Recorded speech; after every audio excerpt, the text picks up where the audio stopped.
What's up, everybody? I want to make a quick video on my commute home. It's felt like a pretty intense last few days of a news cycle, and I've been consuming a lot of the content around the Charlie Kirk assassination, as horrible as that was, and the FBI investigation into what happened, and just kind of taking the temperature of the political situation in this country right now. And I've come to one unavoidable conclusion. And it's kind of a recentering, humbling one. And that is the powers that be, right? The media apparatus, the algorithms. How you like my hair? The kind of motivational structure embedded in the media diet one is fed by, the kind of silo nature of the click economy, if you will, is specifically designed to incense us against each other. And maybe this is nothing new to you guys. And to be fair, I could have articulated this, at any time in the past, but it seems like now, more so than ever, it's left versus right, men versus women, Christians versus Muslims, or, Christians versus Jews, or, Jews versus the world, or whatever. It's just every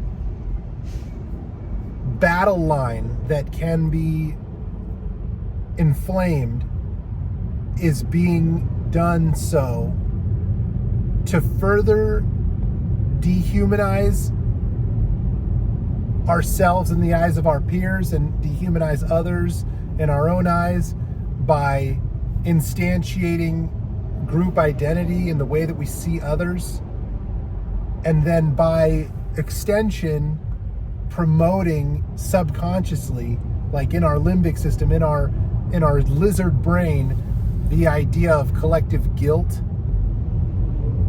And in the background, you've got the ascendancy of increased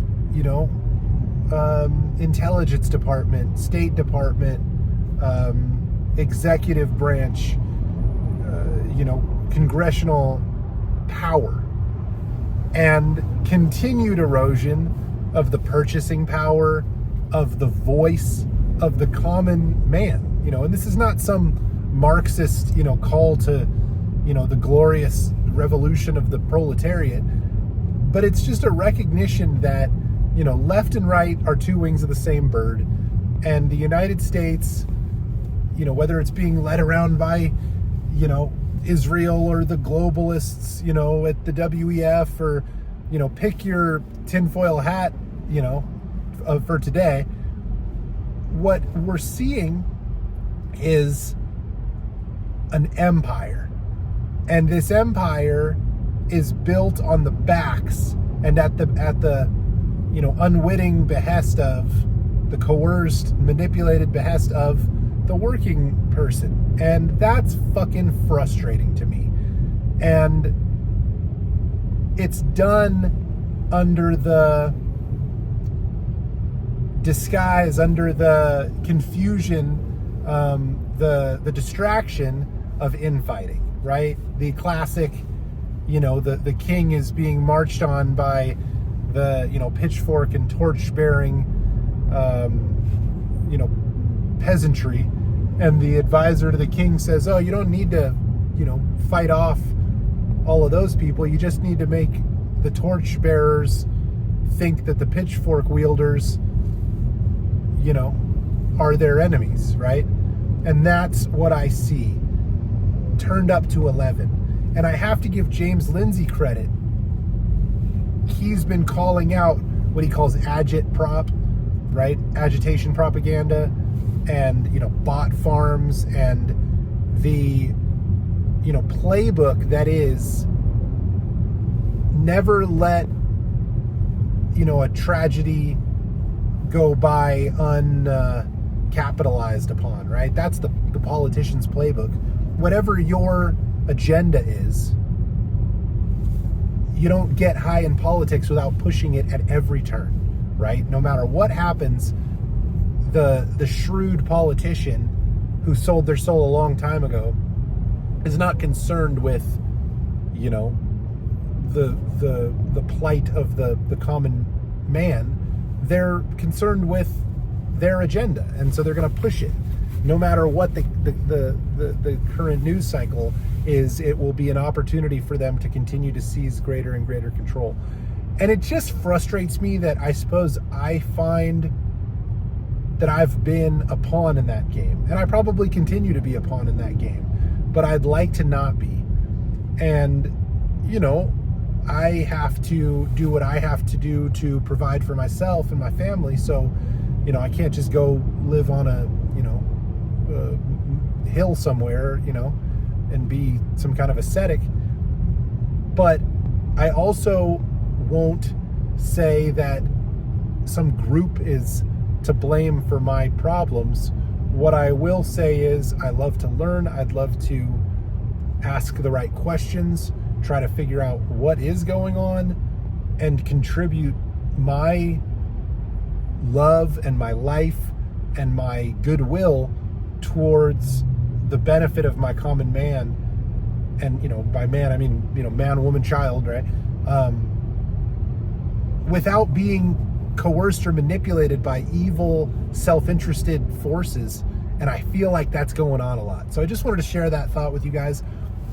I don't know if you're seeing the same thing, but I'd be interested in your thoughts in the comments. Do you notice that the media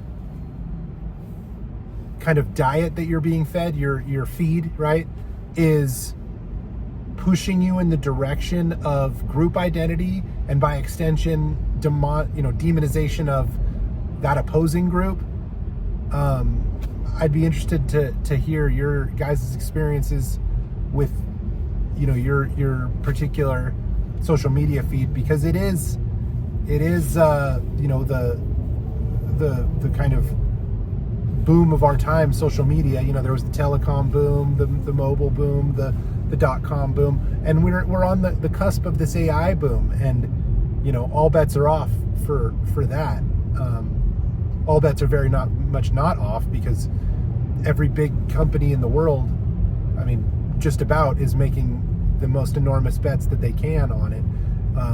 Nvidia and OpenAI just announced a $100 billion partnership. So yeah, anyway, I'm interested in your guys' thoughts. Wanted to share that. I've got a bit of a commute before I get home, so I love you guys. Thank you for watching. Please subscribe if you wouldn't mind, if you like this content. I'm trying to get to 1,000 subscribers. I appreciate your guys' time. I hope you find some value in my content. It's always going to be about physical fitness, mental health, emotional stability, spiritual satisfaction, and financial independence. And the foundation of that, as I've said in many of my videos, is getting right internally, right? Speaking your mind, maintaining positive relationships that start with a positive relationship with yourself and with God, whatever you conceive him to be. And then kind of fractals out from there, right? With movement in your body, strength and flexibility, the ability to maintain grounded and loving in the turmoil of life. That'd be a sort of code for emotional stability. The ability to think clearly, right? And notice where one's thinking is not consistent, not logical, not rational, right? That would be the foundation of mental health. Being able to write. Writing is a very powerful mechanism for maintaining mental health. And of course, spiritual satisfaction is kind of an ascendancy of all those things in a direction of generative conduct, right? Whether that's family, children, community, service, right? Any good religion Any good spirituality focuses on service. So, a few thoughts for you guys, and then I suppose I should mention what is the constituent elements of the foundation of financial independence. And of course, that is productive work, right?